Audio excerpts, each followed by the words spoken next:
Hi everyone, in front of me I've got REALME Pad Mini and let me share with you how to clear credentials on this device.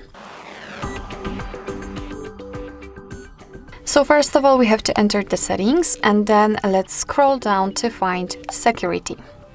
Here we have to tap on encryption and credentials, and as you can see at the very bottom of this list we've got the option we're looking for, so clear credentials. Let's tap on it and simply confirm it with OK. And as you can see, your device will show you that the credential storage has been raised successfully.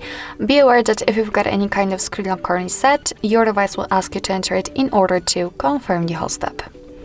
Alright, so basically that's all. This is how to remove credentials in your REALME Pad Mini. Thank you so much for watching. I hope that this video was helpful, and if it was, please hit the subscribe button and leave the thumbs up.